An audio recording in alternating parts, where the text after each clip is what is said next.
बिस्मिल्लाहिर्रहमानिर्रहीम। अस्सलाम वालेकुम स्टूडेंट्स, मैं हूं हसन फरीद, आपका physics teacher. Students, last article में हम लोगों ने डिस्कस किया था आरसी सर्किट को। आज हम डिस्कस करेंगे आरएल सर्किट को, और ये दोनों लॉन्ग क्वेश्चन बिल्कुल एक जैसे ही हैं ऑलमोस्ट। तो इस वजह से अगर आप लोगों ने लास्ट लेक्चर ध्यान से सुना है और उसको आप लोगों ने रेडी किया है, तो फिर आज के लेक्चर में आपको कोई किसी किस्म का मसला नहीं होगा। तो आइए स्टूडेंट, स्टार्ट करते हैं आज का लेक्चर। सबसे पहले आपको ये बताता चलूं स्टूडेंट्स कि ये जो आज का लेक्चर है हमारा, जो कि बेसिकली आरएल सर्किट के बारे में है, ये लेक्चर आपकी बुक ने बहुत कंसाइज करके दिया हुआ है, यानी कि इसको डिटेल में डिस्कस नहीं किया जैसे आरसी सर्किट को डिस्कस किया था। इस वजह से ये आर्टिकल आप लोगों को बहुत छोटा सा लगता है, लेकिन मैं यहां पर इस आर्टिकल को बिल्कुल लास्ट आर्टिकल की तरह, आरसी सर्किट की तरह सारी हेडिंग्स वही दूंगा। अब स्टूडेंट्स, ये हेडिंग्स मैंने आप लोगों के सामने लिख दी हैं ताकि आप लोगों को इसको as a long question attempt करते हुए कोई मसला ना हो। सबसे पहले तो हम डिस्कस करते हैं कि आरएल सर्किट क्या होता है। स्टूडेंट्स, अगर मैं एक एसी सोर्स लूं और उस एसी सोर्स के साथ एक रेजिस्टर और एक इंडक्टर दोनों सीरीज में कनेक्ट कर दूं, इसे हम बोलेंगे ये एक आरएल सर्किट है। R stands for resistance and L stands for self inductance. तो यहां पर हमारे पास ये जो रेजिस्टर है, इसकी रेजिस्टेंस को हम आर कहेंगे, और ये जो इंडक्टर है, इसकी सेल्फ इंडक्टेंस को हम एल कहेंगे। तो यहां से नाम पड़ गया आरएल सर्किट। तो सबसे पहले हम डिफाइन करेंगे what is an RL circuit. तो basically it is a circuit, it is a circuit in which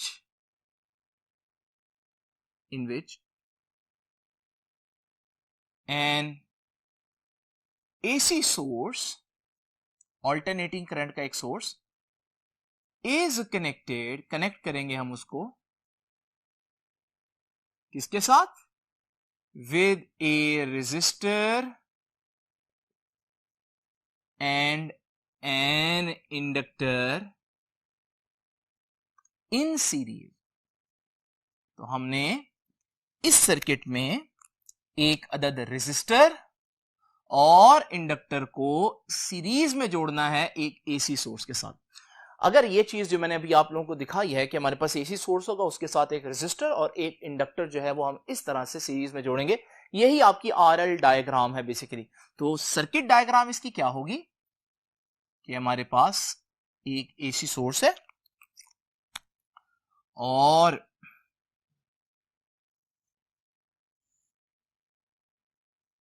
उस एसी सोर्स के साथ हम कनेक्ट करेंगे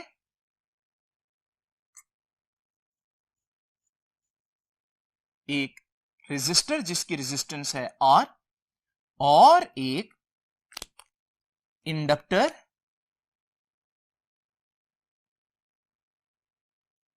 जिसकी सेल्फ इंडक्टेंस है एल। अब स्टूडेंट्स याद रखिएगा, इसकी जो वोल्टेज होगी उसे मैं कहता हूं वो है VRMS, क्योंकि अल्टरनेटिंग वोल्टेज जब हो तो हम कौन सी वैल्यू कंसीडर करते हैं? RMS value, root mean square value. हम लोगों ने बहुत डिटेल में डिस्कस किया। इसकी जो वोल्टेज इसको मिल रही होगी या वोल्टेज ड्रॉप अक्रॉस रेजिस्टर, उसे मैं कह देता हूं VR। ये वो वोल्टेज है जो आप रेजिस्टर के अक्रॉस मेजर करेंगे। इस वोल्टेज में से कुछ वोल्टेज इसको मिल रही होगी, उसे हम बोलेंगे ये वोल्टेज ड्रॉप अक्रॉस इंडक्टर है, इंडक्टर के गिर्द वोल्टेज ड्रॉप, और उसे मैं VL से रिप्रेजेंट कर देता हूं। तो यहां दो वोल्टेजेस हैं जिनको मैं VR और VL का नाम दे रहा हूं। तो ओवरऑल अब तीन वोल्टेजेस हो गए, एक सोर्स की वोल्टेज, एक वोल्टेज ड्रॉप अक्रॉस रेजिस्टर, एक वोल्टेज ड्रॉप अक्रॉस इंडक्टर। अब स्टूडेंट्स, इससे पहले कि मैं आर्टिकल को मजीद आगे लेकर जाऊं, सबसे पहले मैं आपको एक इंपॉर्टेंट बात बताता चलूं जो कि हर लेक्चर में मैंने आपको बताई। मैंने बताया था कि जब भी हमने इस चैप्टर 16 के अंदर कोई भी सर्किट डिस्कस करना है, हम बहुत सी बातें डिस्कस करेंगे, लेकिन हमारा मेन मकसद, सबसे इंपॉर्टेंट चीज जो हम लोगों ने डिस्कस करनी है वो क्या है? वो है कि we want to discuss relationship between voltage and current. ये वो चीज है जो हम बेसिकली फाइंड आउट करना चाहते हैं, वोल्टेज और करंट के दरमियान रिलेशनशिप फाइंड आउट करना। आज किसके दरमियान फाइंड आउट करेंगे? आज इस सर्किट में फाइंड आउट करेंगे कि इस सर्किट में वोल्टेज और करंट जो पास करेगा, उसको भी मैं शो कर देता हूं कि कोई ना कोई करंट तो पास कर रहा होगा यहां से, और क्योंकि अल्टरनेटिंग करंट होगा तो फिर हम उसकी RMS वैल्यू लेंगे। तो आज हम लोगों ने बेसिकली क्या करना है? आज हम लोगों ने वोल्टेज और करंट, इनके दरमियान रिलेशन फाइंड आउट करना है, VRMS और IRMS के दरमियान रिलेशन। अब स्टूडेंट्स, आप देख रहे हैं आज हमारे सर्किट में दो सर्किट एलिमेंट्स हैं, एक रेजिस्टर और एक इंडक्टर। अब हम क्या करेंगे, हम पहले इनको इंडिविजुअली पढ़ते हैं कि रेजिस्टर अगर अकेला होता, खाली मेरे पास सिर्फ रेजिस्टर होता तो क्या होता, फिर इंडक्टर होता तो क्या होता, और फिर वो जो रिजल्ट्स आएंगे मैं उनको इकट्ठा कर दूंगा तो वो इस सर्किट का रिजल्ट हो जाएगा। तो आप देखिए मैं करने क्या जा रहा हूं कि रेजिस्टर के जो कंक्लूजन्स थे और जो इंडक्टर के कंक्लूजन्स थे वो इकट्ठे करूंगा तो मेरे पास ये इस सर्किट का कंक्लूजन आ जाएगा।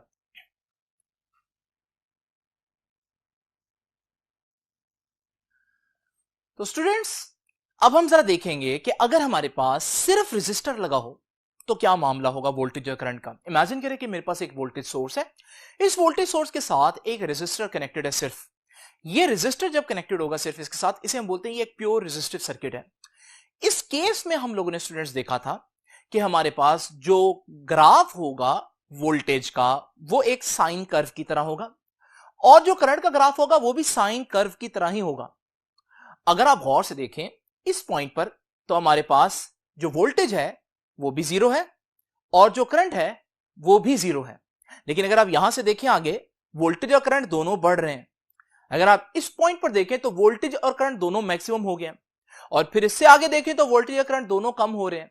यानी वोल्टेज और करंट एक साथ बढ़ रहे हैं, एक साथ कम हो रहे हैं, एक साथ जीरो हो रहे हैं, एक साथ मैक्सिमम हो रहे हैं।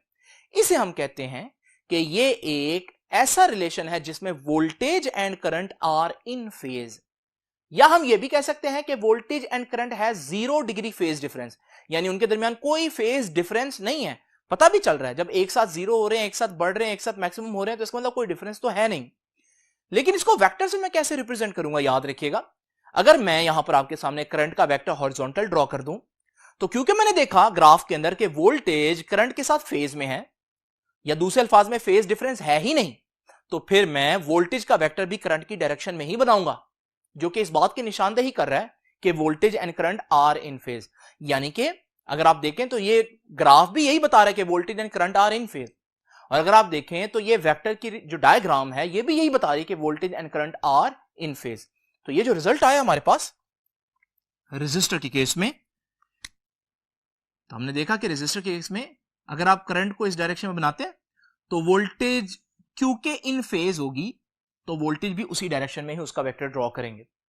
अब स्टूडेंट जरा इमेजिन करें अगर मैं बात करूं इंडक्टर की, क्यों बात करूंगा इंडक्टर की भला, क्योंकि आज के डायग्राम में सिर्फ रेजिस्टर नहीं है बल्कि उसके साथ इंडक्टर भी लगा हुआ है। अब इंडक्टर के केस में क्या होगा, अगर मेरे पास एक एसी सोर्स और उस एसी सोर्स के साथ एक इंडक्टर लगा हो, इसे हम बोलते हैं ये प्योर इंडक्टिव सर्किट है। ये भी हम लोगों ने पढ़ा। इसमें रिजल्ट क्या निकला था स्टूडेंट्स, रिजल्ट डिस्कस करते हैं। रिजल्ट ये था स्टूडेंट्स कि अगर मेरे पास यहां पर ये ऑल्टरनेटिंग करंट जो सर्किट में होगा वो एक साइन कर्व होगी।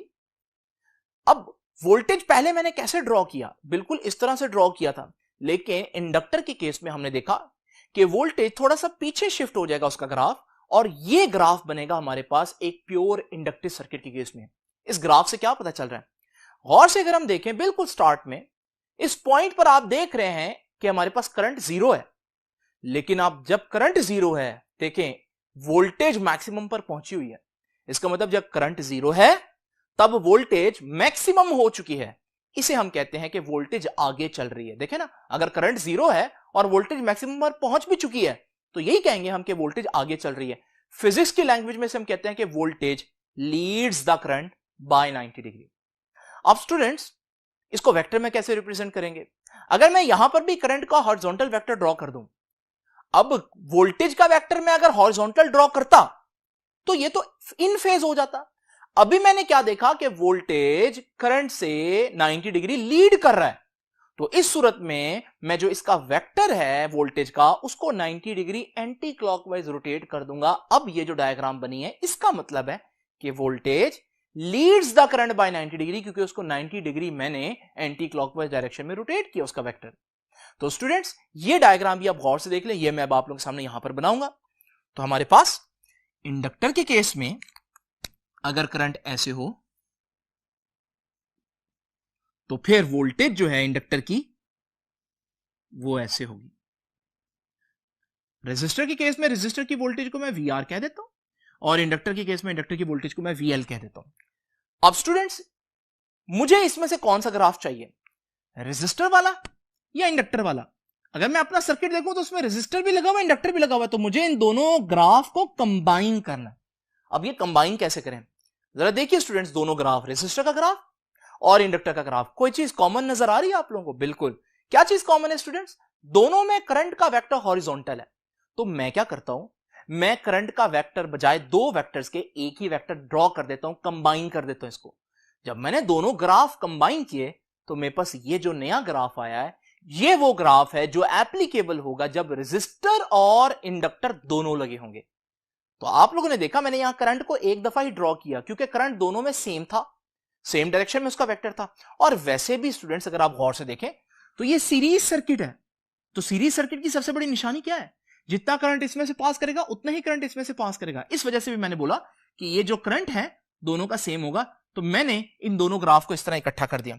यहां पर भी मैं आपके सामने बनाता हूं, तो यहां पर भी करंट इस डायरेक्शन में, यहां पर भी करंट इस डायरेक्शन में, तो मैं करंट को एक ही दफा ड्रॉ कर देता हूं एक लाइन से। ये है मेरे पास करंट की रेफरेंस लाइन, और आपको मालूम है ऑल्टरनेटिंग वोल्टेज में और ऑल्टरनेटिंग करंट में हम कौन सी वैल्यू सपोज करते हैं? हमेशा आरएमएस वैल्यू। अब ये वाला जो करंट है, जब ये करंट रेजिस्टर में होगा तो रेजिस्टर के अंदर वोल्टेज करंट के साथ फेज में होगी, तो वोल्टेज करंट के साथ पैरेलल ड्रॉ होगा ना। तो अगर मैं सिर्फ रेजिस्टर की बात करूं, अगर ये करंट की लाइन है तो वोल्टेज की लाइन इसी के साथ पैरेलल होगी। तो ये मैं ड्रॉ कर रहा हूं आपके सामने रेजिस्टर की वोल्टेज। तो देखा आप लोगों ने यहां से क्या पता चल रहा है? रेजिस्टर की वोल्टेज करंट के साथ फेज में है। यही वाली चीज आपके सामने यहां ड्रॉ कर दी। लेकिन यही करंट आईआरएमएस रेजिस्टर के बजाय जब इंडक्टर में स्टडी किया जाएगा, इंडक्टर के अंदर वोल्टेज इस करंट को लीड कर रही होगी 90 डिग्री, जैसे कि मैंने यहां दिखाया। तो क्योंकि अब इस करंट के साथ 90 डिग्री लीड करना उसने, तो इंडक्टर के केस में करंट के साथ 90 डिग्री लीड करेगी वोल्टेज। ये है इंडक्टर की वोल्टेज वीएल। स्टूडेंट्स आप लोगों ने देखा कि वही डायग्राम है जो मैंने अभी आप लोगों को एनिमेशन में दिखाया, कि मैंने दोनों डायग्राम्स जो थी उनको इकट्ठा किया, तो जब मैंने कॉमन लिया वो मेरे पास ये चीज बन गई। अब स्टूडेंट्स मेरा काम क्या है? मैंने आपको स्टार्ट में बताया आज के लेक्चर में कि हमने किसी भी सर्किट में सबसे पहले क्या चीज फाइंड आउट करनी है? वोल्टेज और करंट का रिलेशनशिप। लेकिन करंट तो एक ही है तो ऑब्वियस है इसी का रिलेशन होगा, लेकिन वोल्टेज तीन है, आरएमएस वोल्टेज, वीआर और वीएल। और मैंने आपको स्टार्ट में बताया भाई कौन सी वोल्टेज के साथ करंट का रिलेशन लेना है? सोर्स की वोल्टेज के साथ। तो मुझे रिलेशनशिप चाहिए between current and this voltage. लेकिन इस डायग्राम के अंदर करंट तो है, लेकिन जो दो वोल्टेज हैं वीआर और वीएल वो तो मुझे चाहिए नहीं, बल्कि मुझे कौन सी वोल्टेज चाहिए? मुझे तो वीआरएमएस चाहिए। अब मैं ये वोल्टेज कैसे निकालूंगा? देखें ये सोर्स है तो यही इनमें डिवाइड हो रही है, तो मैं कह सकता हूं इन दोनों का जो सम होगा वो ये होगा। इन दोनों वोल्टेजेस का जो सम होगा वो ये होगा। तो मैं इन दोनों वोल्टेजेस का सम लेता हूं, लेकिन वेक्टर ड्रॉ किया हुआ तो वेक्टर सम लूंगा। वो कैसे लेंगे स्टूडेंट? जरा इमेजिन करें, यही दोनों वेक्टर्स हम यहां पर एनिमेट करते हैं।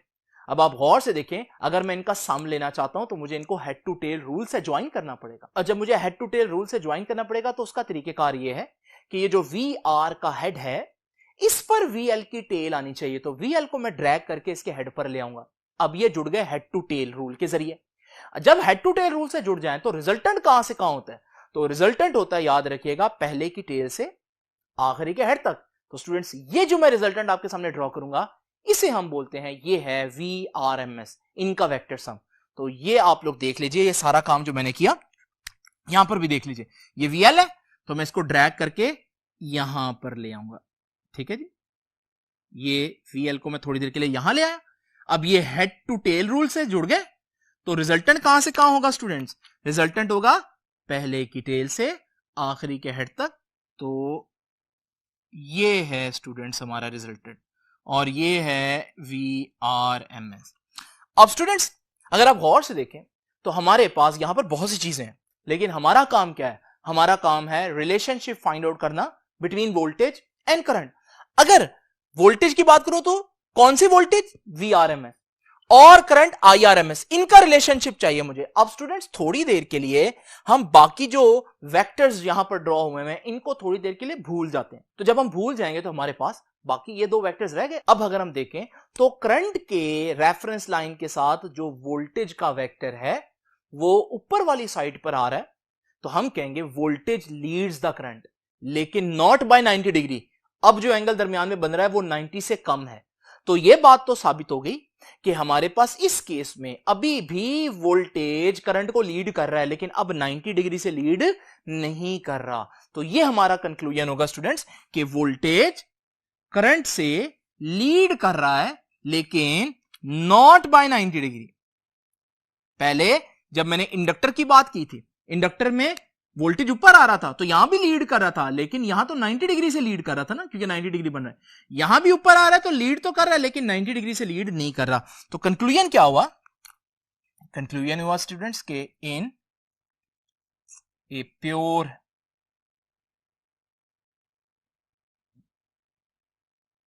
इन एन RL सर्किट क्या नतीजा निकला जी? Voltage leads the current by 90 degree नहीं, बाय सम एंगल थीटा। वो 90 डिग्री से कम ही होगा वो जो एंगल थीटा है। ठीक है जी, तो याद रखिएगा थीटा कहां से कहां होगा, लिख देता हूं। Theta is from 0 to 90। ठीक है, 0 से बड़ा होगा क्योंकि 0 तो नहीं हो सकता, वो तो प्योर रेजिस्टर के केस में होता है। 90 भी नहीं हो सकता, वो प्योर इंडक्टर के केस में होता है। तो क्योंकि यहां दोनों मौजूद हैं तो फिर आपका रिजल्ट इन बिटवीन होगा, तो 0 से 90 के दरमियान में कोई एंगल होगा जिससे वोल्टेज लीड करेगा। अब स्टूडेंट्स आपने देखा कि रिजल्ट क्या है कि voltage leads the current by some angle theta. मैं इसको उल्टा भी कह सकता हूं, अगर मैं कह रहा हूं वोल्टेज लीड्स करंट तो मैं कह सकता हूं कि current lags the voltage by some angle theta, एक ही बात है। और स्टूडेंट्स यहां तो ग्राफ में बहुत सी चीजें इकट्ठी नजर आ रही ना आप लोगों को, तो मैं इस कंक्लूजन के मुताबिक अगर वो दो चीजें ड्रॉ करूं तो उसमें ये है हमारा करंट और वोल्टेज क्या कर रहा है, इसको लीड कर रहा है, तो उसको एंटी क्लॉकवाइज डायरेक्शन में रोटेट करके बनाऊंगा, और ये वो एंगल है जिससे वो लीड कर रहा है। अब स्टूडेंट्स हम डिस्कस करेंगे कि इस सर्किट की इंपीडेंस कितनी होगी। देखिए इंपीडेंस क्या होता है, हर सर्किट की कुछ ना कुछ ऑपोजिशन होती है। यहां पर रेजिस्टर की ऑपोजिशन होगी रेजिस्टेंस। इंडक्टर का काम एनर्जी स्टोर करना, लेकिन फिर भी ये भी कुछ ना कुछ ऑपोजिशन देता है। इंडक्टर जितनी ऑपोजिशन देता है उसे हम बोलते हैं XL, यानी इंडक्टिव रिएक्टेंस। ये चीजें हमने पढ़ी हैं स्टूडेंट्स, तो याद रखिएगा। अब हमने देखना है कि ये जो करंट है इसको टोटल ऑपोजिशन कितनी होगी। ये जो टोटल या कंबाइंड ऑपोजिशन होती है ना, कुल मिलाकर जितने भी सर्किट एलिमेंट्स हैं, उसको कहते हैं इंपीडेंस। इस वजह से हमारा आर्टिकल अब है डेरिवेशन ऑफ इंपीडेंस। इंपीडेंस का सिंबल याद रखिएगा, इंपीडेंस का सिंबल होता है Z। और what is impedance? It is combined opposition, सारे सर्किट एलिमेंट्स मिलकर जो ऑपोजिशन देंगे। अब यहां पर दो ऑपोजिशंस हैं, एक रेजिस्टर की ऑपोजिशन रेजिस्टेंस, एक इंडक्टर की ऑपोजिशन जिसे हमने XL बोला है, इंडक्टिव रिएक्टेंस। तो अब स्टूडेंट्स ये डेरिवेशन कैसे करनी है, ये डेरिवेशन कैसे करनी है, इसके लिए पहले हमें इस डायग्राम को गौर से देखना पड़ेगा। अगर आप ये डायग्राम देखें, ये राइट एंगल ट्राइंगल बन रहा है। इस राइट एंगल ट्राइंगल के अंदर थीटा के सामने वाली साइड मालूम है परपेंडिकुलर होती है। इसी तरह से ये 90 डिग्री है, 90 के सामने वाली साइड आपको मालूम है हाइपोटेनस होती है, और जो साइड बच गई है थीटा के साथ वाली, इसे हम बेस कहते हैं। तो ये एक राइट एंगल ट्राइंगल है, और राइट एंगल ट्राइंगल के केस में हम लोग पाइथागोरस थ्योरम अप्लाई कर सकते हैं। और वो क्या कहता है? पाइथागोरस थ्योरम कहता है हाइपोटेनस का square is equal to perpendicular square plus base square. और हाइपोटेनस क्या है? मैंने बताया हाइपोटेनस है VRMS और उसका स्क्वायर। परपेंडिकुलर क्या है जी? VL, तो उसका स्क्वायर भी आ जाएगा। और फिर बेस का स्क्वायर है, बेस क्या है जी? VR, तो हमारे पास ये वी आर का भी स्क्वायर आ जाएगा। अब स्टूडेंट्स आप लोग जानते हैं ये भी वोल्टेज है, ये भी वोल्टेज है और ये भी वोल्टेज है। ओहम्स लॉ क्या कहते हैं? ओहम्स लॉ कहता है वोल्टेज निकालनी हो ना तो V is equal to I R, यानी वोल्टेज निकालनी हो तो करंट को मल्टीप्लाई कर दो ऑपोजिशन से। रेजिस्टर के केस में वो ऑपोजिशन रेजिस्टेंस होगी R, लेकिन इंडक्टर के केस में वो ऑपोजिशन XL होगी। तो स्टूडेंट्स अब जरा देखिए, वोल्टेज निकालनी है तो करंट को ऑपोजिशन से मल्टीप्लाई करो। ये वोल्टेज है ना इंडक्टर के गिर्द, तो करंट को ऑपोजिशन से मल्टीप्लाई करना पड़ेगा, लेकिन इंडक्टर की ऑपोजिशन XL है। ठीक है जी, तो ये आ जाएगा हमारे पास इसका स्क्वायर, क्योंकि ऊपर स्क्वायर है। फिर ये भी वोल्टेज है, वोल्टेज अक्रॉस रेजिस्टर, तो ये हमने अगर वोल्टेज निकालनी है, ओहम्स लॉ कहता है करंट और ऑपोजिशन को मल्टीप्लाई करो। अब करंट तो VIRMS ही होगा ना, क्योंकि हमारे पास सीरीज में करंट तो सब में से सेम पास करेगा, IRMS। इसके केस में, रेजिस्टर के केस में जो ऑपोजिशन होगी वो उसकी रेजिस्टेंस होगी। अब ये क्या, ये टोटल वोल्टेज है, सोर्स की वोल्टेज, तो ये भी निकालनी है तो करंट को ऑपोजिशन से मल्टीप्लाई करना पड़ेगा। करंट तो सेम है, सीरीज है ना, लेकिन टोटल वोल्टेज निकालने के लिए टोटल ऑपोजिशन लानी पड़ेगी, और टोटल ऑपोजिशन क्या है, इंपीडेंस कहलाती है। तो यहां पर आ जाएगा साथ Z और उसका स्क्वायर। आइए इन स्क्वायर्स को खोलते हैं। जब हमारे पास ये जब ब्रैकेट खुलेगी तो ये बन जाएगा IRMS का भी स्क्वायर आ जाएगा और Z का भी स्क्वायर आ जाएगा। ठीक है जी, स्क्वायर इस पे यहां पर भी ऐसा ही होगा, IRMS का भी स्क्वायर आ जाएगा और XL का भी स्क्वायर आ जाएगा, और यहां पर भी IRMS का भी स्क्वायर आ जाएगा और R का भी स्क्वायर आ जाएगा। अगर आप गौर से देखें स्टूडेंट्स, तो IRMS का स्क्वायर इधर भी है और इधर भी है, तो कॉमन लाकर इसको हम दोनों तरफ से कैंसिल कर सकते हैं। तो हमारे पास रिजल्ट क्या बचा, Z का square is equal to XL square plus R square. तो स्टूडेंट्स ये है हमारे पास इंपीडेंस की फाइनल इक्वेशन। अब स्टूडेंट्स इसको हम मजीद सिंप्लीफाई कर सकते हैं। अगर मैं दोनों तरफ अंडर रूट ले लूं तो इधर स्क्वायर अंडर रूट कैंसिल हो जाएगा, इधर अंडर रूट बाकी रह जाएगा, तो ये बच जाएगा XL square plus R square. तो स्टूडेंट्स ये इसकी फाइनल फॉर्म आ गई। और आप लोग जानते हैं, मैंने आप लोगों को पहले भी बताया हुआ, XL बराबर होता है ओमेगा L। तो अगर मैं ये वैल्यू इधर पुट कर दूं तो यही फॉर्मूला बन जाएगा, Z is equal to under root XL की जगह ओमेगा L उसका स्क्वायर प्लस R स्क्वायर। लो स्टूडेंट्स ये इस तरह से होगा। अच्छा यहां पर एक और बात याद रखिएगा, अक्सर बच्चे इजी फील करते हैं अगर वो R को पहले और XL को बाद में लिख दें, इससे फर्क नहीं पड़ता, लेकिन हम इस तरह भी लिख सकते हैं, एक ही बात है, एडिशन हो रही है बस। तो स्टूडेंट्स यहां तक ये हमारे पास इंपीडेंस का फॉर्मूला आ गया। अब स्टूडेंट्स आगे हम लोगों ने इंपीडेंस डायग्राम जो है वो ड्रॉ करनी है, उसके लिए हमारे पास ये इक्वेशन बड़ी इंपॉर्टेंट है, जरा तवज्जो कीजिएगा। इस इक्वेशन को मैं दोबारा लिखता हूं, इक्वेशन एक दफा लिख रहा हूं मैं, Z square is equal to R square plus XL square.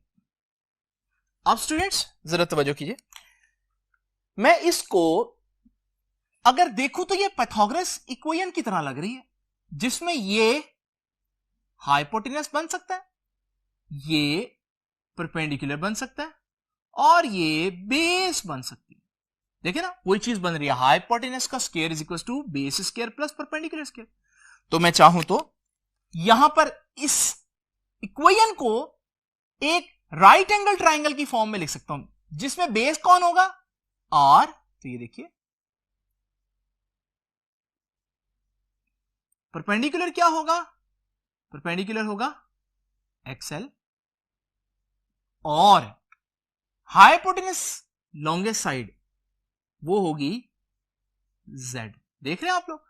और फिर आप लोग जानते हैं अगर मैं इस वेक्टर को उठाकर थोड़ी देर के लिए इधर ले आऊं तो इससे कोई फर्क नहीं पड़ता फिजिक्स में, तो ये XL इधर लिख दिया। स्टूडेंट्स ये है हमारे पास इंपीडेंस डायग्राम, और आप लोग देख रहे हैं इसमें सारी ऑपोजिशंस आ रही हैं, रेजिस्टर की ऑपोजिशन, इंडक्टर की ऑपोजिशन, और ये है रिजल्टेंट या कंबाइंड ऑपोजिशन। अब स्टूडेंट्स ये एंगल थीटा जिसे हम फेज भी कहते हैं, ये हम लोगों ने फाइंड आउट करना है। अब जरा थोड़ी देर के लिए ये जो एक्सेल था इसको मैं दोबारा से यहां पर आपके सामने बना देता हूं, ये एक्सेल। अब अगर आप फेज निकालना चाहते हैं तो इसकी कैलकुलेशन बड़ी सिंपल है। देखिए tan थीटा किसके बराबर होता है? tan थीटा होता है perpendicular over base. Students perpendicular क्या है इनमें? इस ट्राइंगल के अंदर एक्सएल है परपेंडिकुलर और बेस क्या है? ये वाली साइड बेस है, यानी आर है बेस। ये मैंने ऊपर लिखा भी हुआ वैसे। और फिर आप लोग जानते हैं कि हमारे पास एक्सएल को ओमेगा एल भी कह सकते हैं, ये भी पढ़ा हम लोगों ने। अगर मैं एंगल निकालना चाहता हूं, फेज है थीटा, तो थीटा निकालना चाहता हूं तो tan इनवर्स हो जाएगा उस तरफ, तो ये फॉर्मूला बन गया ओमेगा एल ओवर आर। तो स्टूडेंट्स आप लोगों ने देखा कि हमारा आज का आर्टिकल ऑलमोस्ट लास्ट आर्टिकल की ही तरह था। बुक ने तो इसको डिस्कस भी नहीं किया, बहुत कम डिस्कस किया, लेकिन मैंने फिर भी इसको एक लॉन्ग क्वेश्चन की मानिंद आपके सामने लिख दिया। स्टूडेंट्स ये था हमारा आज का लेक्चर। आपसे अब इंशाल्लाह मुलाकात होगी नेक्स्ट लेक्चर में, तब तक के लिए